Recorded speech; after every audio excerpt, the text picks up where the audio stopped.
Airport. আমি অবাক হয়ে গেছি, দেশে আমাদের খাইতে পায় না, গরিব দেশ, সেখানে এতগুলো এয়ারপোর্ট কেন? পশ্চিমারা সে দেশের যে খনিজ সম্পদ আছে, স্বর্ণ, তারপরে ইউরেনিয়াম, হীরা, এই সমস্ত সম্পদগুলো লুট করার জন্য পশ্চিমা সভ্যতার ভেগদারি লুটেরা দেশগুলো ওখানে নিজেদের যার যার মতো এয়ারপোর্ট বানাই দিয়েছে। নিজের দেশ থেকে উড়ে আসে, নিজেদের এয়ারপোর্টে নেমে এখান থেকে চুরিদারি করে লুট করে এগুলো আবার নিয়ে যায়। আর তাদের এই লুটের পাহারাদারি করার নাম দেওয়া হয়েছে শান্তি রক্ষা মিশন। সামান্য কিছু টাকার জন্য যে মিশনে আমাদের যাওয়ার জন্য সিরিয়াল ধরতে দেখা যায়, গরিব এবং মুসলিম এই জনপদের সম্পদ লুট করে নিয়ে যাবে লুটেরারা, আর আমরা সেটার পাহারাদার পাবো। আল্লাহ আমাদেরকে হেফাজত করুন। ভাইরা আমার, প্রত্যেকটা দেশেই ভালো মন্দ মানুষ মিলিয়ে থাকে, কিন্তু আমরা যেরকম ট্রল করি আসলে এরকম ট্রল করার মতো দেশ তাদের না। তাদের মাদ্রাসাগুলোতে পড়াশোনার যে মান, যে কোয়ালিটি, আমার কাছে অবাক লেগেছে। এত ভালো তাদের তেলাওয়াত, আজান, আরবি ভাষা, যে কল্পনা করা কঠিন যে এত ভালো হতে পারে।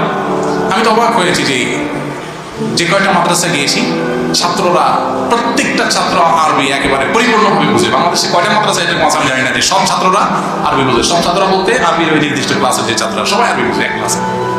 আমি অবাক হয়েছি। এক মাদ্রাসা গিয়েছি, সেখানে দেখলাম এশার নামাজ আমরা জামাতে পাইনি, পরে গিয়ে নামাজ পড়লাম। ওইটা মাদ্রাসা মসজিদ। নামাজের পরে দেখেছি মাদ্রাসার ছেলেরা পাউরুটি লাল চার মধ্যে চুবাই খাচ্ছে। চিন্তা করলাম বিকালের নাস্তা এখন এশার পরে করতেছে। তো যদি জিজ্ঞাসা করলাম আরবিতে, এটা কিন্তু আমাদের সন্ধ্যাকালের নাস্তা? তো বললো না, এটা আমাদের রাতের খানা।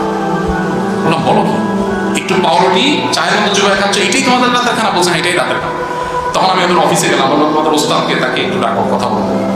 তো এক ব্যক্তি দায়িত্বশীল, তাকে ডাকা হলো। বললাম যে এরা যে খানাটা খাচ্ছে এটা রাতে খাচ্ছে, তাহলে দুপুরে মনে হয় ভালো করে ট্যাগ করে খায়। তো বললো না, দুপুরে সেম খানা খায়, পাউরুটি আর চা, বাস এটাই খায়। আমি বললাম এটা খেয়েও মানুষ বাঁচে?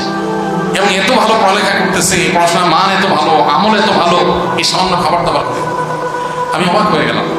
বলে যে সপ্তাহে একদিন শুক্রবারে আমরা একটু গোশত রান্না করি, আর বাকি সপ্তাহ 6 দিন আমাদের এই রুটি আর কলা সিদ্ধ, কাঁচা কলাকে সিদ্ধ করে ভর্তা করে লবণ দিয়ে ওইটাই খায়, ওইটাই খানা। বাস আমরা তো ভর্তা বাদ দিয়ে খাই, ওটা ডাইরেক্ট ওইটাই। সব জায়গা না, অনেকগুলো মাদ্রাসার এরকম চিত্র আমরা দেখেছি।